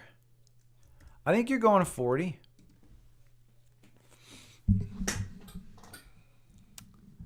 I'm holding my 10 shares of it. 10, 15 shares I think I bought yesterday. Not all. I think I bought... What did I buy? Let me see. I'll tell you what I bought in my... Who FaceTimed me? Oh, Nikki FaceTimed me. I got to FaceTime her back. Delete. I'm getting some texts. I got to go to episodes. I'm going to pull up my notes. Oh, I didn't thank everybody. I need to thank everybody who signed up. There were a ton of people yesterday who signed up for Visible. I don't know what happened, but I started getting some texts. And so I thank everybody who signed up for Visible. You guys are awesome. If you sign up below for Visible service, I pay, I think it's $30 a month is what it costs for your phone service. If you're paying any more than that, just sign up for Figuring Visible at the link below. And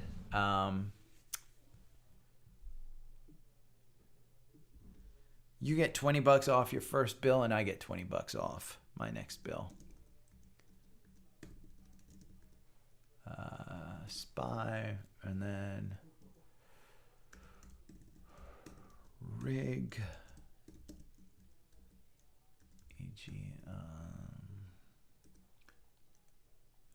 DocU,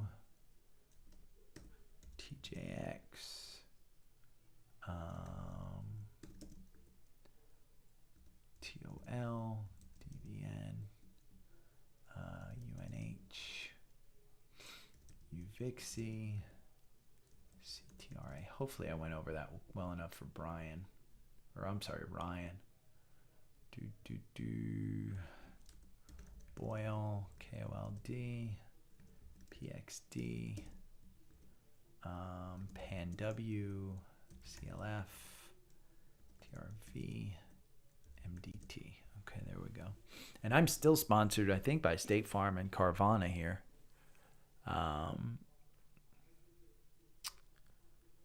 So we're going to copy this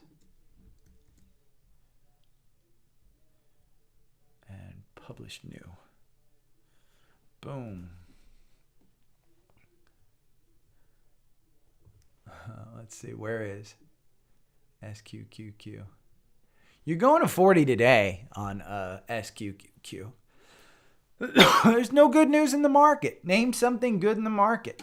I mean, PanW was fantastic, but that is so small in the market. Now, NVIDIA will drive the market today. NVIDIA will drive the after-hours market. 100% it's going to drive the after-hours market. Let's tweet this. Boom, boom, boom.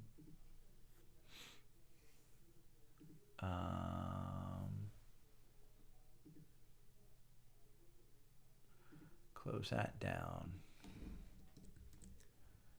We're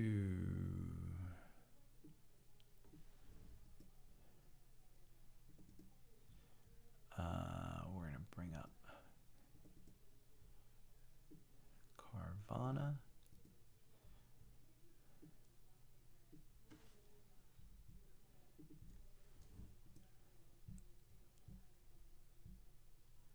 And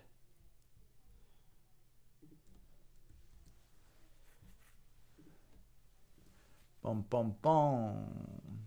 Tweet. The trend is your friend. That's the title today. Twitter. Boom, boom, boom.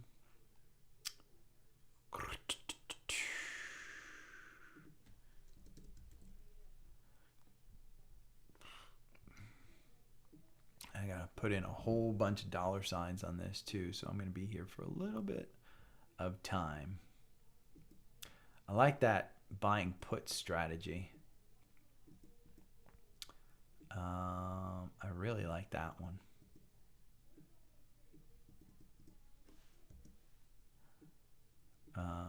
Bum, bum, bum.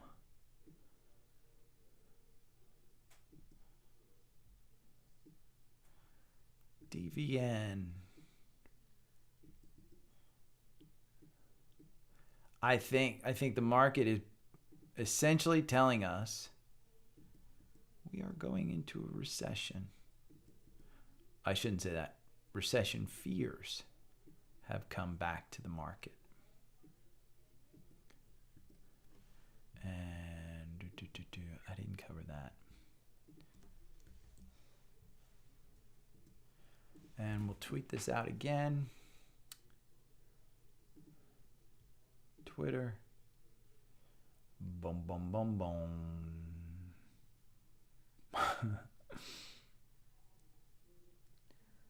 TZA looks good. Let me look at TZA after I post this.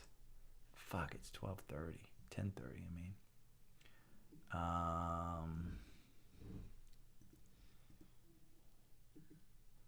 Take that out. Dollar, dollar, dollar, dollar, dollar, dollar, dollar, dollar, dollar, dollar, dollar. Boom, boom, boom. Okay, and then we're going to take that out. Netflix Inc.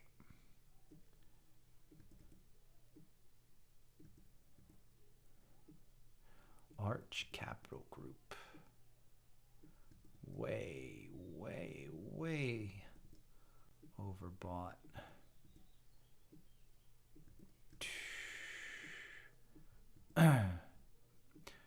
I am the Jinx for weekly stock, dude.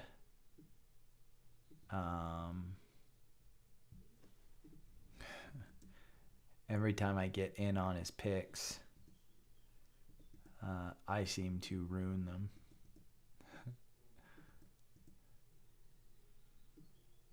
Let's see, Rio. Okay, I'm just gonna take this and we're gonna tweet. It's gonna take 4 freaking things to go over all of these tweets, to go all over all of these, and it's not even tweeting a link to it.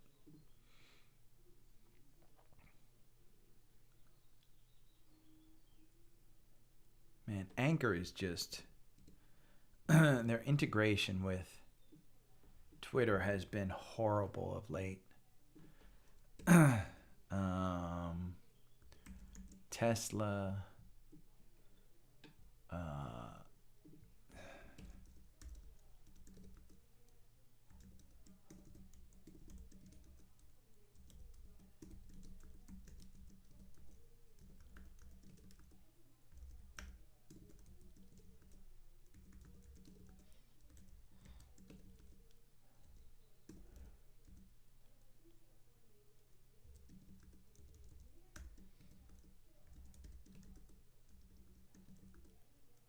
AMD, UNG, NVDA is in there already. Or ARBE. ARBE is from yesterday, I think. IBIO, BAC, still up, BRC. ARC is up.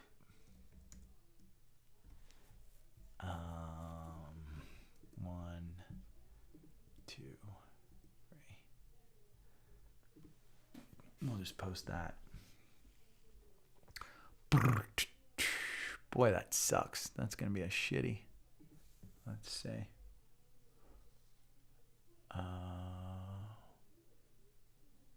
I'll post the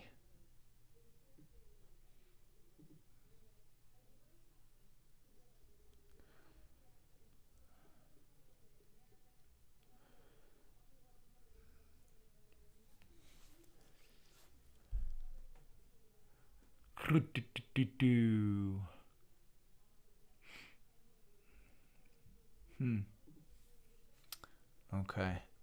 Trending Apple. Let's see what's trending.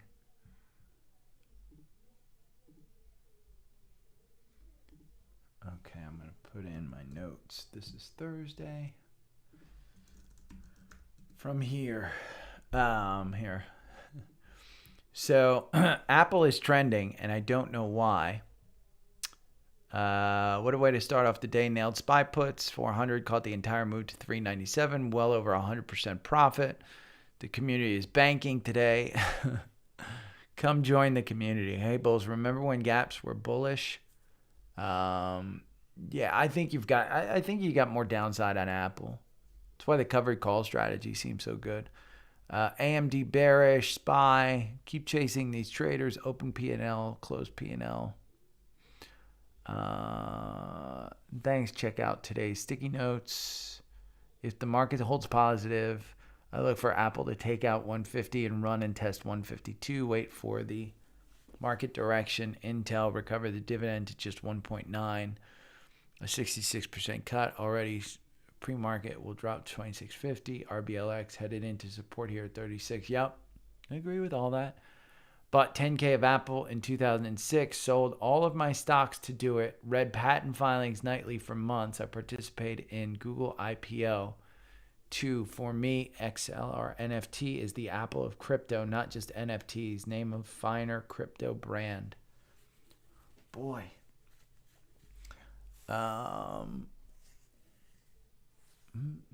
James, I hate you.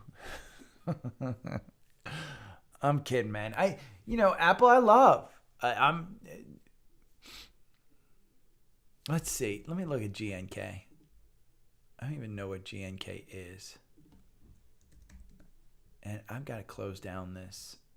I'm going to open up TrendSpider again.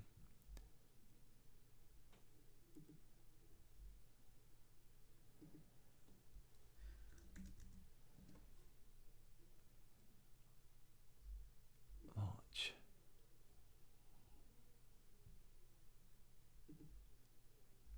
Close tab. Okay, here's what we're going to do. Oh, I wanted to show you guys before I close this. This is the current bond price. And I know I go into this daily and I know nothing about bonds.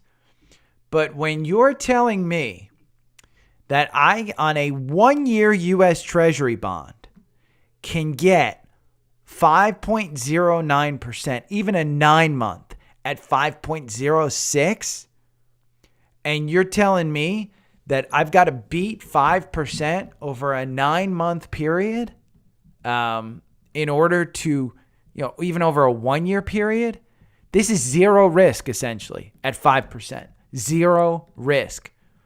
Your best is 5.9%. No, I don't want that.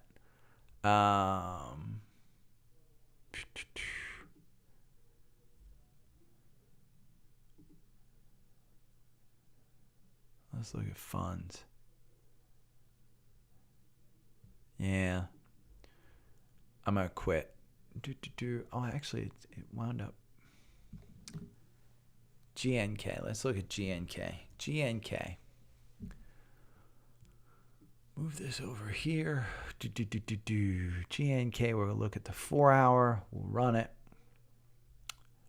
Genko shipping. I think I started out the show saying that shipping was, a good one. That's your 200 days at 1533. You're trading at 18.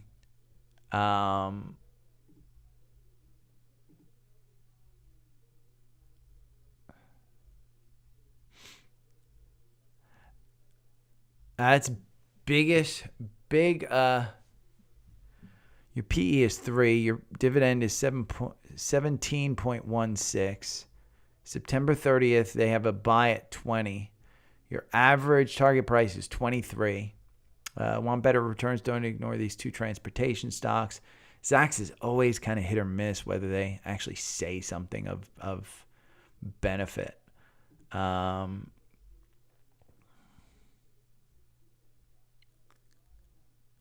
is one of just a large database of transportation with probably another solid. Genco is Zach's number 3 hold stock and is getting ready to report earnings.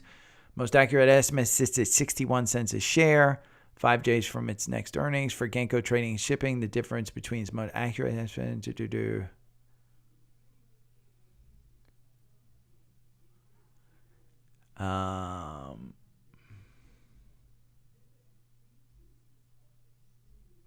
So GNK's most accurate estimate sits at 61 cents a share 5 days before the earnings release. The percentage difference between its most accurate estimates and Zach's estimate of 59 cents is 3.39. So you can expect a 3.39% move. Let's see if they don't have any GN. Let me see. Let me see if what'll happen is, and here, James, I'm going to move you over to Active Trader Pro. What's interesting is at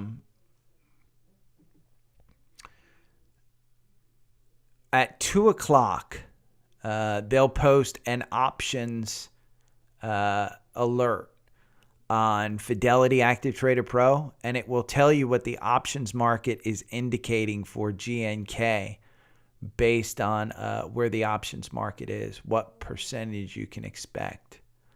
I'm looking for GNK in this one. Driven brands. Wow, Fiverr's up 16%. Wix is up 15%.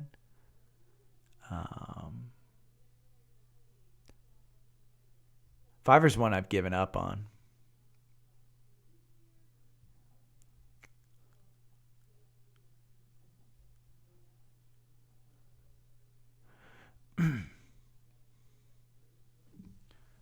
What's Fiverr? My dad owns Fiverr. He has held on to this stock with a death grip.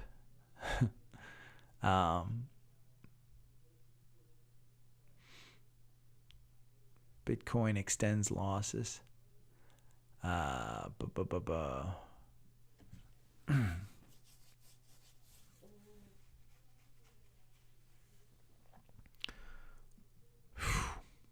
Fiverr, man. Let's look at Fiverr on a long term. Here, I'll show you. I got out of Fiverr with a gain way back early last year. Tom Lee's on CNBC. He's going to tell us the S&P is going to go to 5,000. He is a bull beyond bulls. We'll look at a weekly of Fiverr.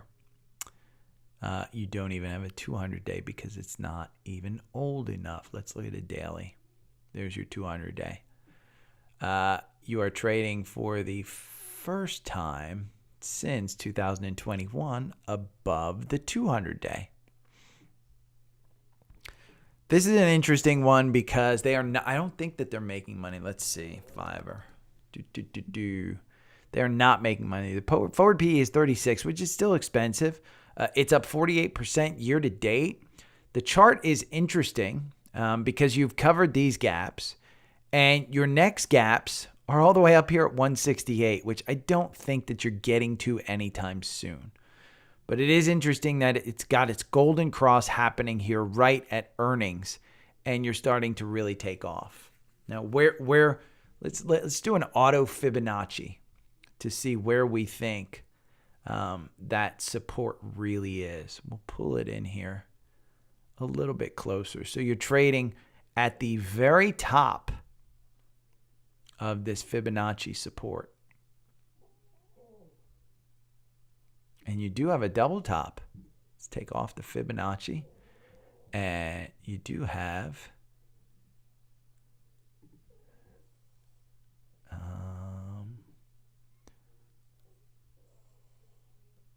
look. Actually, I'm going to get rid of that one. Remove. And I'm going to put this one in. This looks like a pretty good support here. Not for a bottom, but a support for resistance level that has been broken through. If you can hold that, I like it. Yeah, GNK, that dividend. Let me see. GNK. Let's see if there's special dividends. $3.12.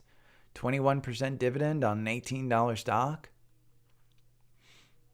And the dividends have been a little crazy of late. 67, 79, 50, 78. But I don't know. I mean, let's see what when they're paying that out, what are they making? You are making $1 per share on the last one, so you're paying a huge amount, $1.10.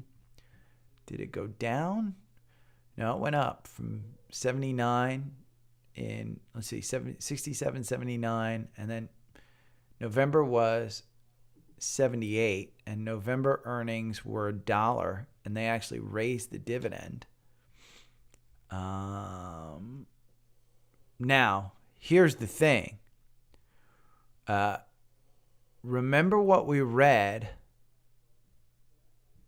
in, not CVR, Genco. So James, this is important. Most accurate estimates are they will earn 61 cents a share. If they are earning 61 cents a share, then that's coming down from $1, November 10th, where you were trading at $14. You've run up to 18, and you're going to make less money at 69. If they post $1, I think you see a nice gain back up here towards the $20 mark. But I think the buy-in was at 15 here on January. It'd be interesting to see. James, log in tomorrow, and we'll go over GNK. And I can't disagree with, by the way, your Apple short, because I think that's a good one at 25.47. I think you've got probably 27 in this one. But I do think 27 is probably your top, just because I don't think that Apple per se, it's at 147. I think the 200-day at 143. VRTV. And by the way, you can talk yourself out of any trade, just so you know. If you have conviction in it, have conviction in it. It's just, for me, I kind of look at those details and I'm like, okay, it's a micro cap company. There's a reason it's got a big dividend, because they're not putting money back in. They want to attract people. They want to bolster up their stock price, blah, blah, blah. Did we look at insider transactions? Yeah. And you're seeing everybody selling at 17 and 15 over the last year? They're selling at 19. They're selling at 20. There's nobody buying. So that's what makes me wonder. Again, they're paying their dividend and stuff. But let's see. VRTV. What is VRTV? I'll look at this, and then I'm going to go because I want to get out of here before 11. They're making money. Industrial conglomerate. Bank of America, 2020. God, they moved it down to $16 share. Wait. In March of 2020, their target price was $16 a share. Your target price is $150. That's your mean target price. Did this one have that much of a move? You're in it at 118 and you're at 133. Let's go to a weekly. Wow. That's been quite a move since your COVID lows. They're a conglomerate. Let me see. Operates a business-to-business provider of value-added packaging products and services. Print publishes products and services in the United States and internationally. Company operates through packaging facility.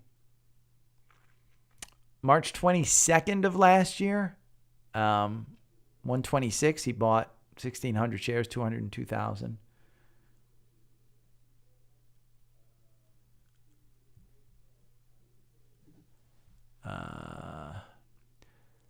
This one, I think you've got, if I were looking at it, and just from a daily perspective, because that's going to be kind of tell you, your 200-day has been pretty good support. And when you get far away from your 200-day on this VRTV, you do get pullbacks.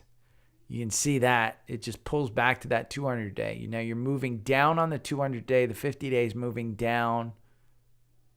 That's a little bit of a risk going into earnings, but if they make a good, you know, they've got a 1.95% dividend. MHM. Let's look at MHM. What's MHM? Oh, you're saying, go back 2 years. Let's see. Let's go back.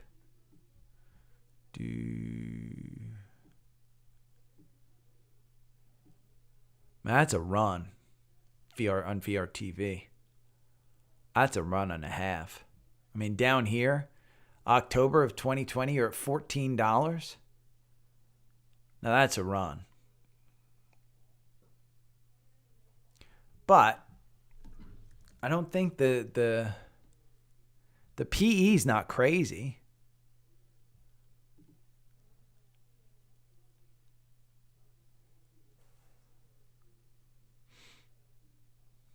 It's not crazy. It's just that's a run.